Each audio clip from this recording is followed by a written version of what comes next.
Di tengah riuhnya Jakarta yang penuh ketegangan, aku menerima kabar yang mengguncang dunia. Sebidang tanah warisan keluargaku disegel paksa oleh sebuah ormas yang tak kukenal, meninggalkan tanda tanya besar di benakku, siapa sebenarnya yang menggerakkan dalang di balik pengkhianatan ini, dan seberapa jauh aku harus bertarung untuk merebut kembali hak yang seharusnya menjadi milikku? Namaku Dito, prajurit TNI aktif. Hidupku selama ini berkutat pada disiplin, tugas, dan loyalitas pada negara. Tapi tidak ada pelatihan militer sekeras apapun yang bisa menyiapkan hatiku untuk kabar yang kuterima hari itu. Aku sedang dalam tugas rutin di sebuah daerah perbatasan. Udara kering menyapu debu ke segala arah, dan matahari menggantung muram di langit. Hari itu terasa biasa saja sampai ponsel dinasku bergetar pelan, menampilkan nama yang membuat jantungku tercekat. Ibu, aku segera menjauh dari pos jaga, mencari tempat tenang di balik barak tua yang berdiri miring. Kuangkat telepon. Assalamualaikum, Bu, kataku dengan suara rendah. Waalaikumsalam, Nok. Hening sejenak. Lalu suara ibuku pecah, seperti remuk oleh sesuatu yang berat. Tanah kita disegel orang, Dit, katanya dari ormas Grip. Ada seng dan papan peringatan dipaku di pohon mangga itu. Mereka bilang tanah kita bukan punya kita lagi. Dunia seolah berhenti berputar. Gak mungkin, Bu. Itu tanah kakek. Dulu diwariskan ke bapak, terus ke ibu dan aku. Ada surat-suratnya, kan? Tanyaku, berusaha tetap tenang meski detak jantungku melonjak liar. Iya, masih ada. Tapi mereka bilang surat itu palsu. Katanya Ada, Pengambalali Hanaset. Warga juga gak berani banyak bicara. Ada yang diancam. Ibu takut, Nak. Kupeluk ponsel itu seperti mencoba mendekap ibu dari ribuan kilometer. Di sela-desa napasnya yang gemetar, aku merasa kecil, sangat. Castle. Tanah itu bukan sekadar sepetak lahan. Itu tempat aku dilahirkan, tempat bapakku dimakamkan, tempat kenangan masa kecilku terkubur di bawah akar pohon kelapa dan mangga. Aku pulang, Bu. Sekarang juga. Perjalanan pulang memakan waktu 1 hari lebih. Aku mengurus izin kepada komandan dengan berat hati. Tapi ia memahami situasi. Ia mengenalku bukan hanya sebagai prajurit, tapi juga sebagai anak kampung yang Memekal Waras and Keluarga dengan bangga. Aku naik pesawat militer, lalu lanjut jalur darat. Sepanjang jalan, pikiranku hanya dipenuhi pertanyaan-pertanyaan tanpa jawaban. Apa itu Grip? Kenapa Sekarang? Kenapa tanah kami? Begitu roda kendaraan berhenti. Di mulut gang sempit tempat aku tumbuh, aku melihatnya, perubahan yang menyakitkan. Dulu jalan ini penuh tawa anak-anak, bau gorengan dari warung Makrini, dan suara radio bapak-bapak yang adu argumen soal politik. Sekarang, Suwani. Mencekam. Seng tinggi memagari tanah kami seperti penjara, di papan seng, huruf-huruf merah mencolok. Memantul cahaya sore, tanah ini dalam pengawasan ormas Grip. Dilarang masuk. Sengketa tanah dalam proses. Aku menelan amarah yang menggelegak dalam dada, langkah kakiku cepat menembus gang. Ibu sedang duduk di kursi rotan di teras, matanya sembab. Wajahnya menua bertahun-tahun hanya dalam beberapa hari. Ia berdiri begitu melihatku dan memelukku erat. Seolah tubuhku bisa membendung semua ketakutan yang ia rasakan. Maaf, Bu. Aku telat datang, bisikku. Ia menggeleng pelan. Kamu gak salah, Nak. Kamu pulang. Itu yang penting. Malam itu aku tidak bisa tidur. Kuamati tanah itu dari balik jendela, gelap dan bisu. Tanah itu dulunya penuh kehidupan, suara ayam berkokok, anak-anak berlarian, aroma kayu bakar dari dapur nenek. Kini yang tersisa hanya seng dingin dan papan. Ancaman, di meja ruang tamu, kuhamparkan dokumen-dokumen lama, sertifikat hak milik atas nama almarhum ayahku, surat waris, dan dokumen pembayaran pajak. Semua lengkap. Lalu, bagaimana bisa mereka menyegel? Besoknya aku pergi ke kelurahan. Kepala kelurahan tampak gugup saat melihatku datang mengenakan seragam. Kami hanya mengikuti perintah dari atas, Pak Dito. Katanya tanah ITU masak program penataan kawasan, ujarnya sambil menghindari tatapan. Program siapa? Atas dasar apa? Mana suratnya? Tanyaku tajam. Ia tak bisa menjawab. Beberapa stafnya berbisik-bisik. Satu orang memberiku isyarat untuk menemuinya di luar. Seorang pemuda kurus, staf junior mungkin. Ia menunduk saat berbicara. Ada nama yang selalu disebut dalam proses penyegelan ini. Fajar Nugroho, Dek. Nama itu menghantamku seperti palu godam. Fajar Nugroho, sahabat masa kecilku. Anak yang dulu tidur di rumah kami saat ayahnya lembur. Anak yang kubelain waktu di Palak. Senior sekolah.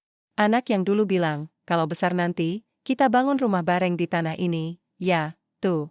Kenapa namanya ada di balik semua ini? Aku pulang dengan langkah berat. Sore harinya, dari balik tirai rumah, aku melihat kerumunan kecil di depan tanah kami. 3 orang pria mengenakan jaket hitam dengan emblem grip di dada berdiri sambil menunjuk-nunjuk ke arah rumah. Salah satunya menoleh ke arahku. Aku mengenali mata itu, dingin. Penuh jarak, itu Fajar. Ia berdiri tegak, tanpa ekspresi, seolah-olah semua sejarah masa kecil kami tak pernah ada. Aku keluar dari rumah dan berjalan mendekat. Ia tidak bergerak. Anggotanya bersiap seolah akan terjadi keributan, tapi aku hanya berdiri di depannya. Jarak kami hanya setengah meter. Fajar, ucapku pelan, datar, ia menyipitkan mata. Senyuman tipis muncul, penuh ironi. Lama gak ketemu, tuh. Sekarang kamu yang segel tanah ini? Bukan aku. Organisasi. Kami hanya menjalankan kebijakan. Aku mendengus. Kamu tahu tanah ini milik siapa? Kamu besar di sini. Kamu makan dari dapur. Rumah ini. Jangan pura-pura lupa. Ia mendekat. Suaranya pelan, nyaris berbisik. Zaman berubah, Dit. Apa yang dulu milik kita, belum tentu jadi milik kita selamanya. Kata-katanya seperti pisau yang menusuk lambat ke dalam dada. Ia menepuk pundakku. Lalu berbalik. Pria-pria di belakangnya mengikuti, dan mereka pergi, meninggalkan aku di ambang kemarahan dan kekecewaan yang tak tertahankan. Malam itu aku duduk di tanah depan rumah. Kurasakan tanah itu, kering dan keras, tapi di sanalah ayahku dulu menggali lubang untuk tanam pepaya, tempat aku belajar menanam kehidupan. Aku bersumpah, aku akan ambil kembali tanah ini. Bukan karena nilai rupiah, tapi karena ini adalah darah, air mata, dan jiwa keluargaku, dan karena di balik seng itu, ada pengkhianatan yang harus kusingkap. Pagi di Jakarta biasanya penuh hiruk-pikuk, klakson, suara pedagang keliling, ibu-ibu bercakap dari pagar ke pagar. Tapi pagi ini sunyi. Terlalu sunyi. Seolah kota ini tahu bahwa ada sesuatu yang rusak di dalam diriku, dan ikut bungkam bersama luka yang belum kering. Aku duduk di teras rumah, secangkir kopi hitam di tangan kanan, dan berkas sertifikat tanah di tangan kiri. Ibuku masih di dapur, mencoba memasak seperti biasa. Meski dari cara ia mengetuk panci dan mengaduk sayur, aku tahu hatinya tidak tenang. Seng itu masih berdiri. Menentang. Membelah batas antara masa lalu dan kenyataan pahit hari ini. Waktu kecil, aku sering main bola di lahan itu. Bersama Fajar, dan anak-anak kampung lainnya. Kami bangun gawang dari sandal jepit, dan ketika bola masuk selokan, kami rebutan siapa yang harus nyebur. Sekarang, anak-anak tidak lagi terlihat. Orang-orang memilih diam, bahkan menutup pintu ketika aku melintas. Aku tahu perasaan itu, ketakutan. Pukul 9, aku berjalan keluar gang. Beberapa warga menoleh cepat, lalu pura-pura sibuk. Tapi satu orang menghampiriku, Pak Jaya, tetangga lama. Lelaki tua berpeci itu menggenggam tanganku erat. Maaf ya, tuh. Kami nggak bisa bantu banyak. Mereka bawa orang banyak waktu pasang seng itu. Ada yang bawa senjata tajam. Ada yang marah-marah. Warga takut, aku menepuk bahunya. Saya ngerti, Pak. Saya juga nggak akan tinggal diam. Ia mengangguk lirih, lalu beranjak pergi. Aku terus menyusuri gang menuju sebuah rumah kecil di ujung lorong. Di sana tinggal Bu Nina, mantan ketua RT yang dulu sangat vokal soal hak tanah warga. Ketika ku ketuk pintunya, hanya suara dari balik. Pintu yang menjawab, siapa? Ini Dito, Bu. Anak Bu Arti. Pintu terbuka sedikit.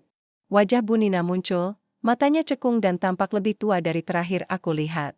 Ia mempersilakan aku masuk, tapi terus menoleh ke jendela seolah takut diawasi. Aku tahu kamu datang buat tanah itu. Tapi kamu harus hati-hati, tuh. Mereka itu bukan orang sembarangan. Yang kamu lawan bukan cuma ormas. Aku duduk perlahan. Maksudnya? Bu Nina menghela napas panjang. Waktu itu, aku sempat debat sama mereka. Aku tanya mana surat resmi penyitaan. Mereka cuma kasih fotokopi kertas. Tanpa kop. Katanya, ini perintah pusat, Bu, bukan urusan ibu. Aku mau lapor polisi. Paginya pagar rumah aku digambarin cat merah. Ada tulisan, jangan ikut campur. Aku takut, tuh, kamu kenal siapa yang memimpin mereka? Ia ragu, lalu menjawab pelan. Fajar. Tapi kayaknya dia nggak jalan sendiri. Ada yang lebih tinggi lagi. Soalnya setiap dia datang, selalu ada mobil plat hitam jagain. Terkadang juga ada orang-orang kantor kelurahan ikut duduk bareng mereka. Jantungku makin tak tenang. Jika benar Fajar bukan pemain utama, maka ada dalang yang lebih besar. Dan jika aparat setempat sudah ikut bermain, maka ini bukan sekadar sengketa, tapi perampokan legal. Siang hari, aku kembali ke rumah.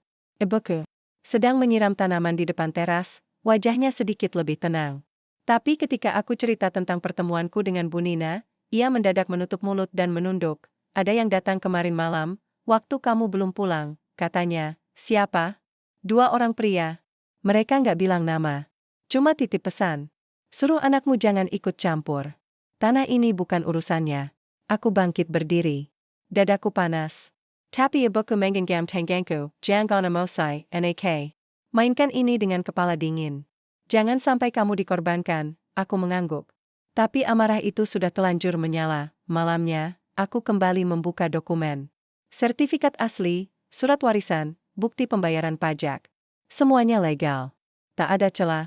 Tapi jika sistem sudah dirusak dari dalam, hukum tak lebih dari selembar kertas. Aku mulai menyusun rencana. Aku harus punya bukti bahwa GRIP bukan organisasi resmi. Aku harus tahu siapa yang memodali mereka. Dan aku harus temui Fajar, secara langsung, bukan sebagai teman lama, tapi sebagai lelaki yang mencuri hak keluarga kami. Kupanggil seorang teman lamaku dari akademi, namanya Bima. Kini ia bekerja di salah satu lembaga intelijen sipil. Kami janjian bertemu diam-diam di sebuah warung kecil malam itu. Bima datang terlambat, tapi wajahnya serius. GRIP bukan organisasi baru, Dit. Tapi di daerah sini, mereka baru aktif beberapa bulan terakhir. Struktur organisasinya nggak jelas. Tapi satu hal yang kami tahu, ada aliran dana besar masuk dari rekening tak bernama. Dari mana? Tanyaku tajam. Bima menatapku dalam. Kemungkinan dari jaringan mafia tanah. Tapi kita belum bisa buktikan. Mereka selalu pakai nama orang lain. Dan yang paling menarik, beberapa tanah yang disegel mereka, belakangan dijual ke perusahaan properti fiktif. Harga naik berkali-kali lipat, padahal tanahnya belum dialih fungsi. Aku menjepalkan tangan. Mereka menjual tanah rakyat ke investor bodong. Bima mengangguk. Dan mereka butuh kamu diam. Karena kamu bisa membuka semuanya. Aku pulang malam itu dengan tekad yang lebih kokoh. Ini bukan lagi sekadar urusan pribadi. Ini pertarungan melawan jaringan yang menindas rakyat kecil atas nama pembangunan. Namun belum sampai aku menutup pintu, aku melihat kertas kecil terselip di sela pagar. Tulisannya hanya 2 baris, berhenti sebelum terlambat. Banyak yang bisa kami hancurkan. Termasuk keluargamu. Tanganku bergetar. Tapi mataku tak berkedip, aku tahu permainan ini akan kotor. Tapi aku tidak akan mundur, karena tanah ini bukan cuma sebidang lahan, ini adalah nyawa dari semua yang telah kami perjuangkan, dan mereka tidak akan merampasnya, selama aku masih bernapas. Setelah membaca ancaman yang diselipkan di pagar semalam, aku tidak tidur. Aku duduk di ruang tengah, menatap jendela yang mengarah ke lahan yang telah disegel itu, sembari menggenggam secari kertas kecil dengan jemari yang dingin tapi penuh tekad. Langit mulai memucat, fajar menjelang, dan aku tahu, aku tidak bisa hanya menunggu. Aku harus bergerak. Pagi itu, setelah memastikan ibuku dalam keadaan aman di rumah dan menitip pesan agar tidak membuka pintu untuk orang asing, aku berangkat ke kantor Badan Pertanahan Nasional di kawasan Jakarta Timur. Dokumen warisan tanah yang kusimpan sejak dulu akan jadi senjataku hari ini. Aku ingin melihat data mereka. Mencocokkan. Memastikan bahwa apa yang kami miliki tercatat resmi. Dan bila ada yang berubah, aku ingin tahu siapa yang mengubahnya. Kantor BPN dipenuhi antrean, seperti biasa. Orang-orang duduk dengan wajah lelah, membawa map berisi mimpi dan ketidakpastian. Aku menunggu giliran, menahan kesal saat nama tidak kunjung dipanggil meski sudah 1 jam. Pak Dito, silakan ke loket 2, suara dari pengeras mengalun lirih, aku bangkit. Di belakang loket kaca, seorang petugas wanita muda menyapaku ramah, tapi langsung tegang saat mendengar permohonanku. Saya ingin cek status tanah milik orang tua saya di Jalan Manggarai, nomor 112.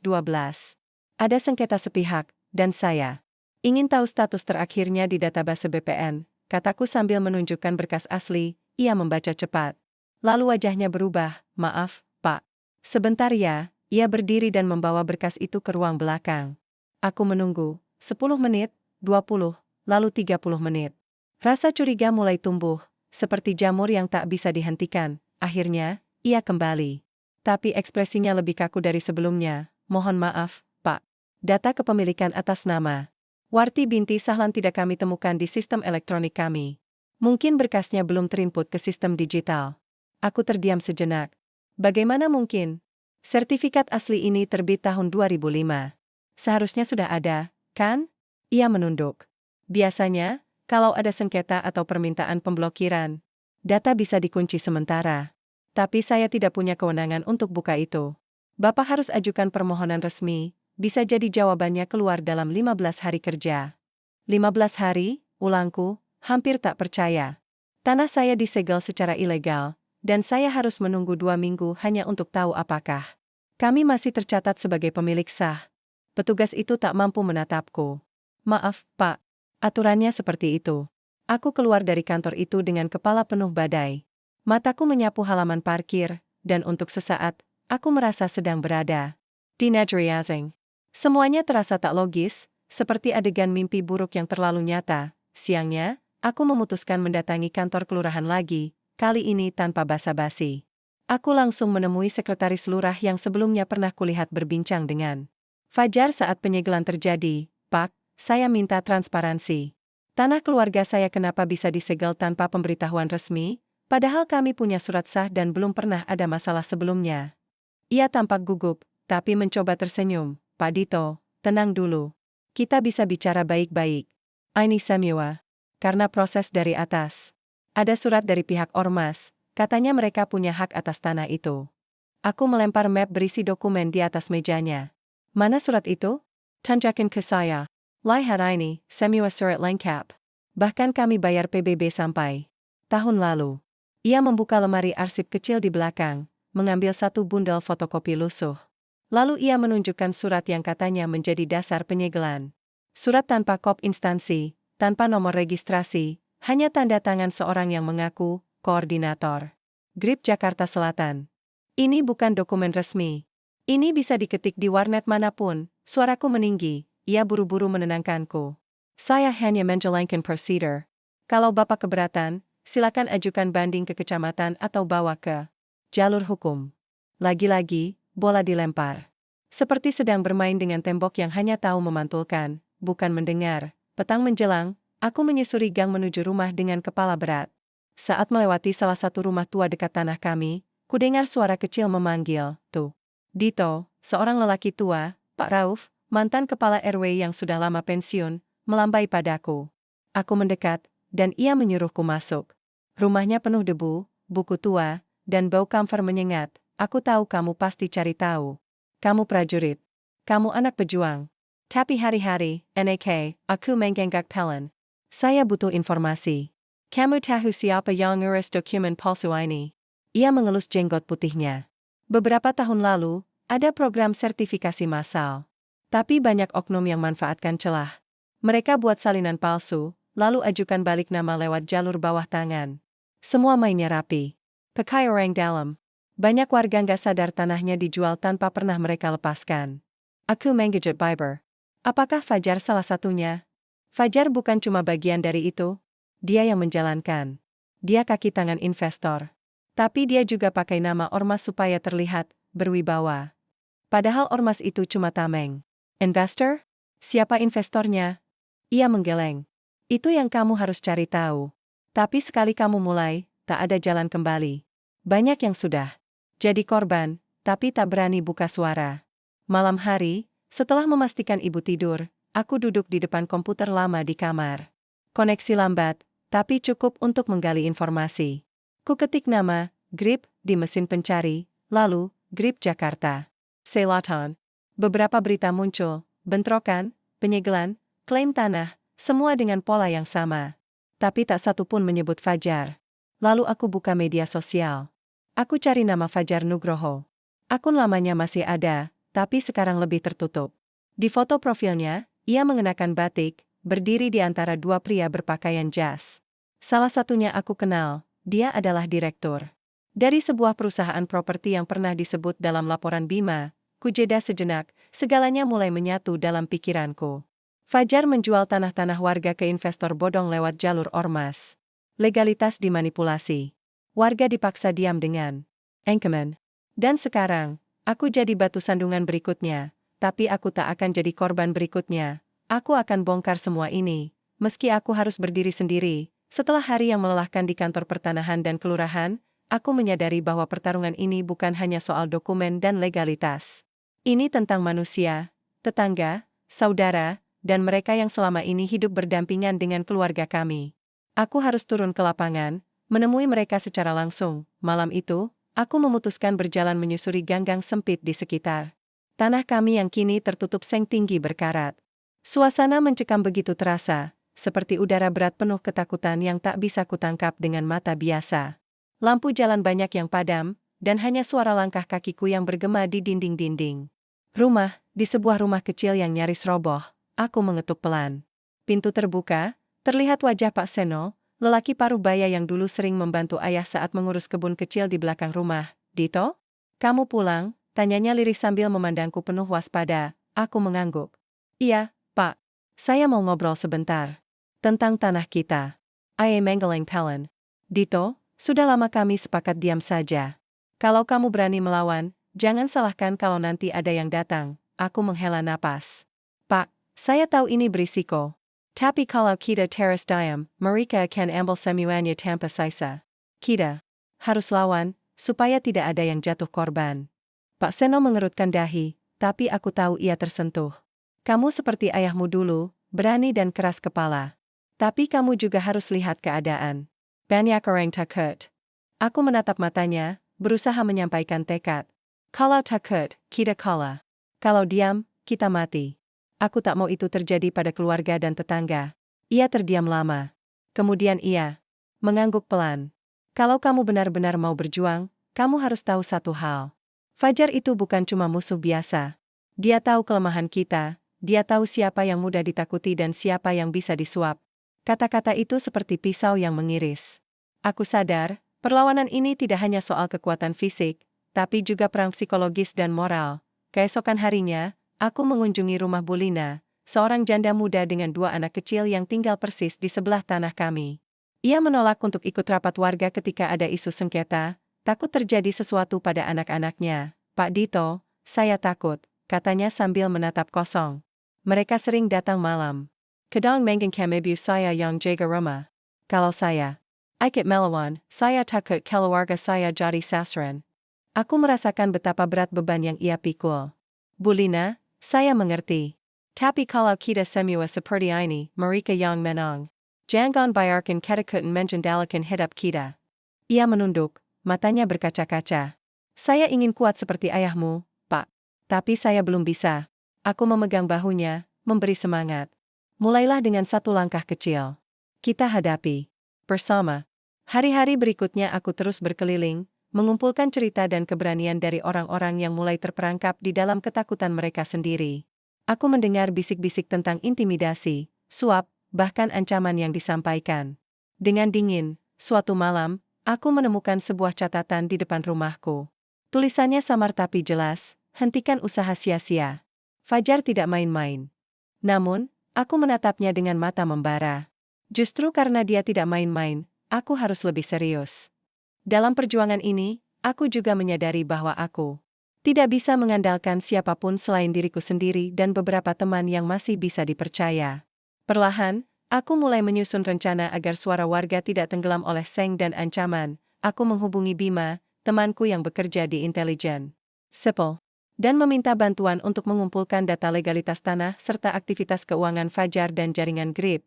"Bima, aku butuh bukti kuat, bukan sekadar cerita," kataku dalam sebuah pertemuan rahasia. Bima mengangguk serius. "Aku akan cari. Tapi hati-hati, Dit.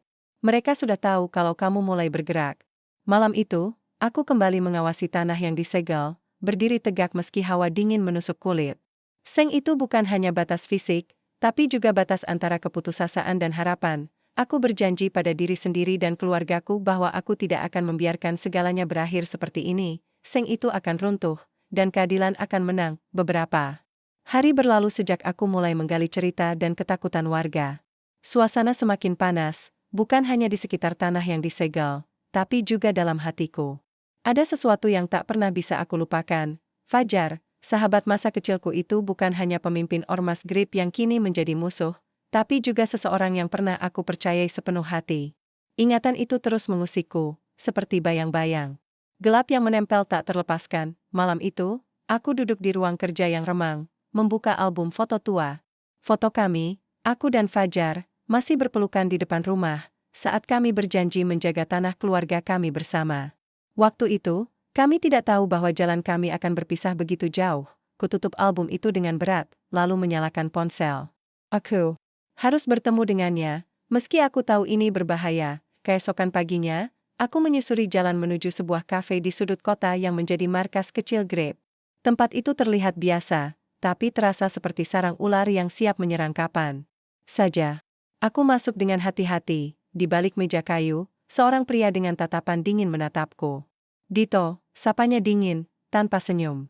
Itu Fajar, Fajar, jawabku singkat. Kita perlu bicara.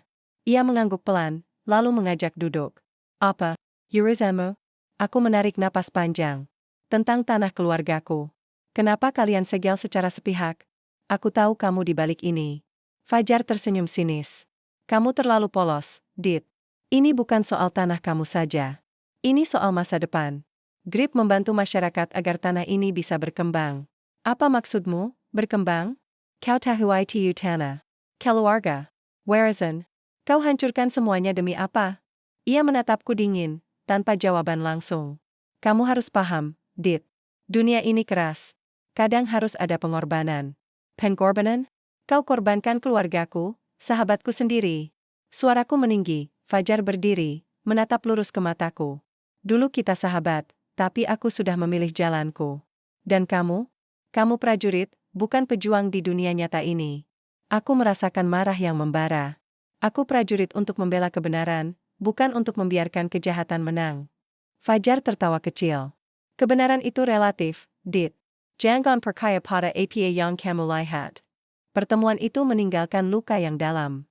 Aku sadar Fajar bukan hanya musuh di luar, tapi juga musuh di dalam hatiku. Hari-hari berikutnya, aku semakin giat mengumpulkan bukti dan dukungan.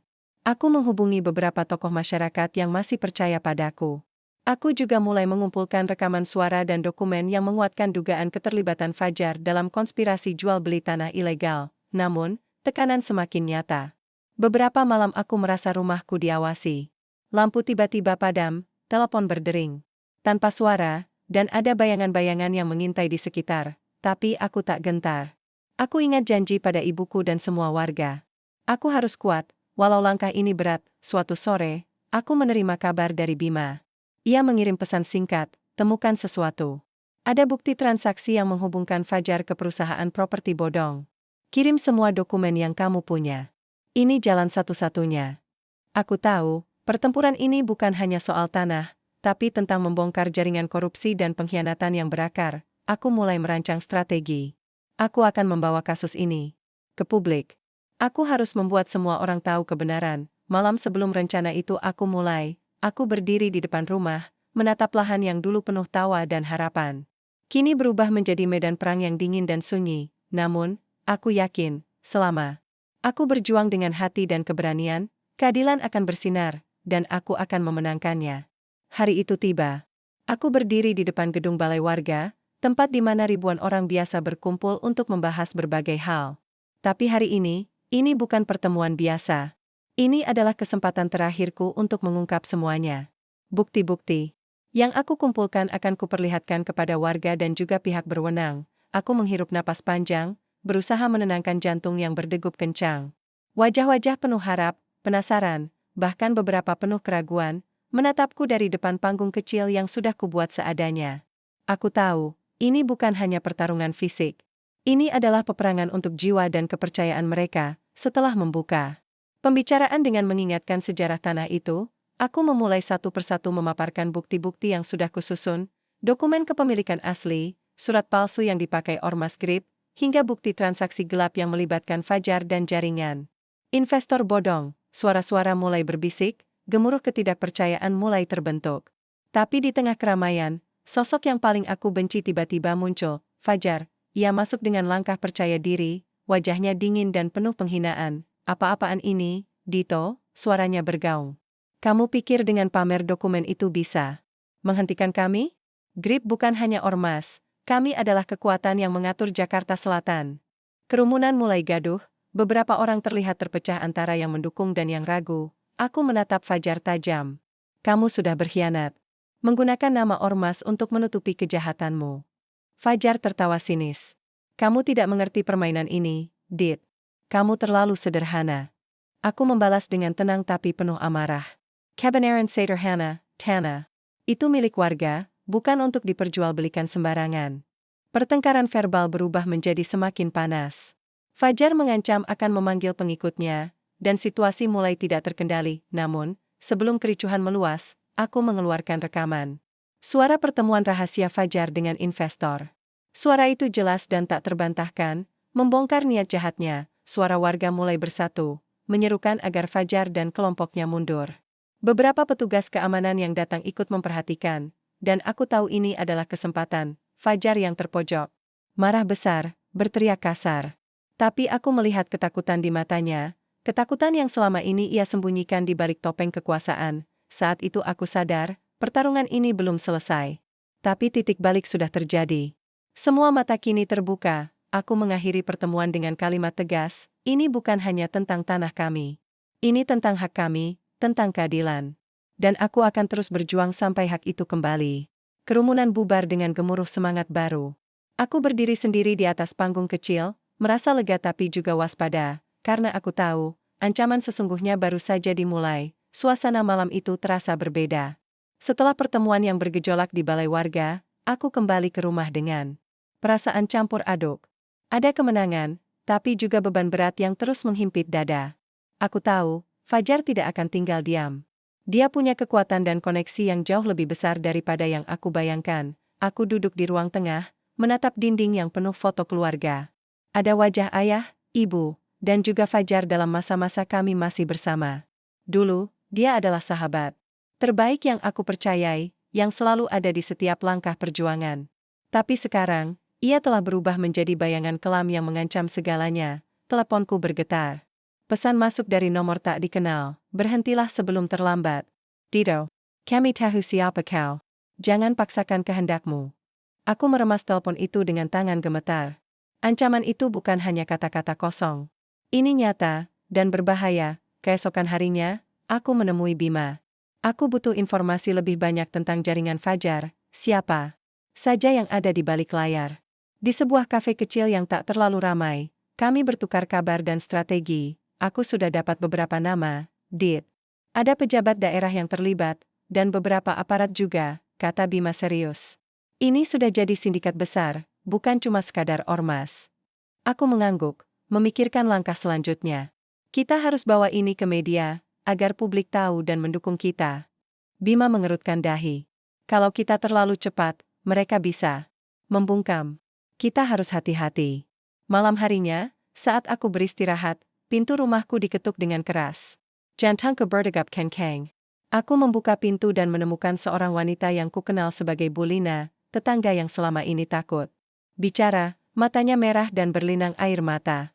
Pak Dito, tolong. Anak saya hilang. Hatiku tercekat. Aku tahu ancaman yang mereka alami bukan main-main. Apa yang terjadi, Bulina? Tanyaku cepat. Dia menggeleng, suaranya serak. Mereka datang malam itu, mencari saya. Anak saya, mereka bawa pergi. Aku berdiri tegak, perasaan marah dan sedih bergulung-gulung. Ini bukan lagi soal tanah, tapi nyawa. Aku menghubungi beberapa teman dekat untuk mencari anak Bulina. Kami menyusuri lorong gelap dan tempat-tempat sepi, berusaha menemukan petunjuk. Setiap langkah Teresa berat dan menakutkan, tapi aku takbol. Menyerah di tengah pencarian, aku mendapatkan pesan dari Fajar, berhenti. Jika tidak, nyawa yang kau sayangi akan menjadi taruhannya. Tangan ini hampir gemetar, tapi aku menahan amarah dan ketakutan. Aku tahu, dia ingin aku menyerah. Tapi aku bertekad lebih kuat dari sebelumnya. Malam itu, aku duduk di depan tanah kami yang disegel, menatap ke langit penuh bintang yang tampak dingin. Dalam kesendirian, aku bersumpah, aku akan mengungkap semua kebusukan ini, bukan hanya untuk tanah, tapi untuk semua yang telah mereka sakiti. Aku harus menemukan anak Bulina dan membebaskan semua yang terjebak dalam jaring pengkhianatan ini. Dan aku harus menghadapi Fajar sekali lagi. Aku tidak bisa tidur malam itu. Pikiran tentang anak Bulina yang hilang dan ancaman dari Fajar terus menghantui. Tubuhku terasa lelah, tetapi jantungku berdegup cepat, seolah menolak berhenti berjuang. Aku tahu, ini bukan lagi tentang sekadar pertarungan hukum atau sosial. Ini soal nyawa yang dipertaruhkan, harga dari kesehatan dan keberanian, Pejai Menjelang. Aku sudah berada di lapangan, mengorganisasi beberapa teman yang kukenal sebagai orang-orang jujur dan berani di lingkungan sekitar. Kami membentuk kelompok kecil, membagi tugas mencari tahu keberadaan anak Bulina dan warga lain yang mungkin juga menjadi korban. Kegelisahan dan ketakutan melekat pada setiap langkah, tapi tekad kami jauh lebih kuat. Aku menghubungi Bima lewat pesan singkat, meminta update tentang jaringan Fajar yang mulai kami gali. Jawaban yang kuterima tidak mengejutkan, justru memperkuat kekhawatiranku. Ada lebih dari 10 orang yang terlibat, termasuk pejabat tinggi dan beberapa oknum aparat. Mereka tidak akan menyerah begitu saja. Aku membalas dengan singkat. Kami juga menghadapi ancaman langsung. Anak Bulina hilang. Ini sudah serius.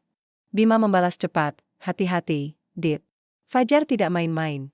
Jika kau ingin menemukan anak itu, kau harus berani masuk ke sarangnya. Siang itu, aku mengunjungi sebuah warung kopi kecil di pinggir kota. Tempat ini sering dipakai sebagai titik kumpul para anggota GRIP. Aku menyusup di antara kerumunan, mencoba mencari informasi tanpa mencolokkan diri.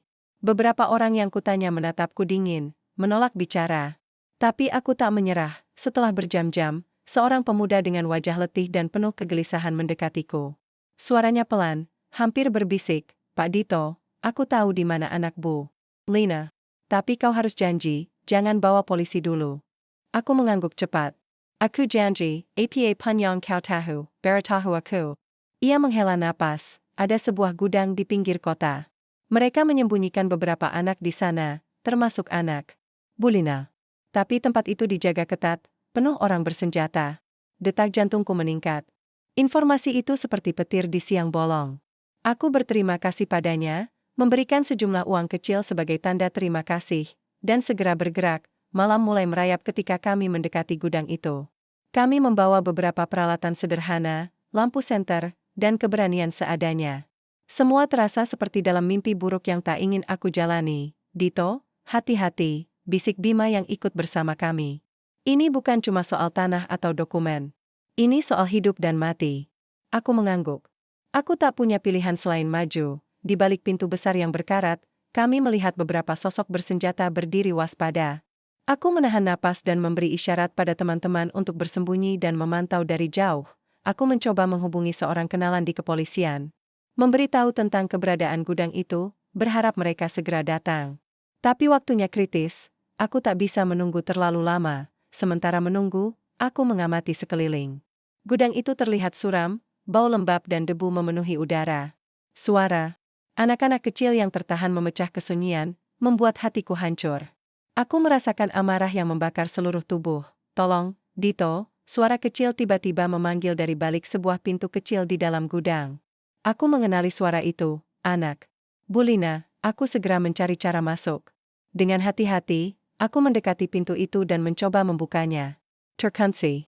Aku mencari sesuatu untuk membuka kunci dan akhirnya berhasil setelah beberapa menit yang terasa seperti selamanya. Saat pintu terbuka, aku melihat wajah-wajah anak yang ketakutan dan lari. Anak Bulina menangis dan memelukku erat, seolah menemukan harapan yang hilang. Aku berjanji akan membawa mereka keluar dengan selamat, namun, suara langkah berat terdengar di luar. Para penjaga menyadari keberadaan kami. Suasana berubah menjadi chaos. Teman-teman yang berada di luar mencoba mengalihkan perhatian, sementara aku mengumpulkan anak-anak itu dan mengarahkannya ke pintu belakang. Kami berlari, berlindung di balik bayang-bayang malam yang pekat dalam. Pelarian yang penuh ketegangan itu, kami nyaris tertangkap beberapa kali. Namun, berkat keberanian dan kerjasama, kami berhasil keluar dari kawasan itu dan menghubungi polisi yang sudah bersiap. Beberapa menit kemudian, suara sirene meraung menerobos keheningan malam. Polisi bergerak cepat, menangkap para penjaga dan mengamankan anak-anak itu. Aku berdiri di luar gudang, menatap wajah-wajah polos yang baru saja diselamatkan. Ada air mata yang mengalir, bukan hanya dari mereka, tapi juga dari kami semua yang berjuang tanpa henti. Setelah kejadian itu, aku kembali ke rumah dengan perasaan campur aduk. Senang karena anak Bulina dan korban lain sudah aman, tapi juga sadar bahwa ini baru permulaan. Fajar belum selesai. Ia masih ada di luar sana, dengan segala tipu daya dan kekuatannya. Aku duduk di kursi, memandangi tanah warisan kami yang kini mulai ramai diperbincangkan media dan publik.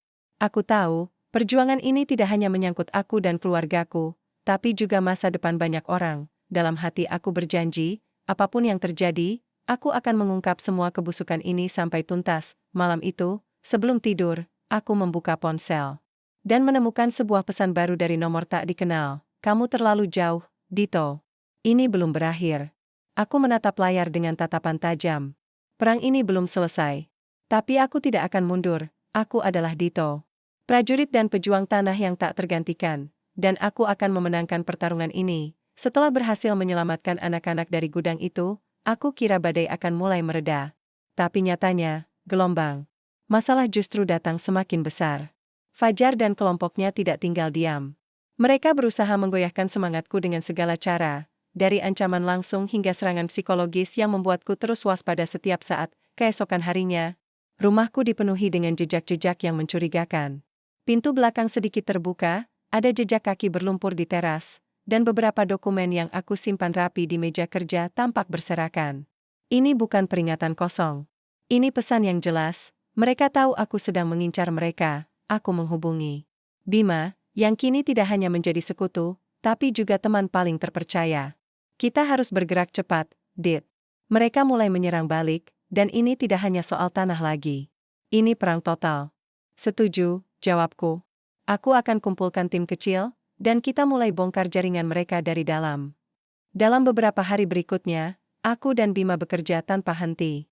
Kami menelusuri jejak transaksi yang selama ini disembunyikan, menghubungi orang-orang yang pernah jadi korban penipuan dan intimidasi. Data yang kami kumpulkan mulai membentuk gambaran besar, sebuah sindikat yang melibatkan pejabat korup, oknum aparat, dan para investor gelap. Namun, semakin dalam kami menggali, semakin berbahaya pula tekanan yang kami hadapi.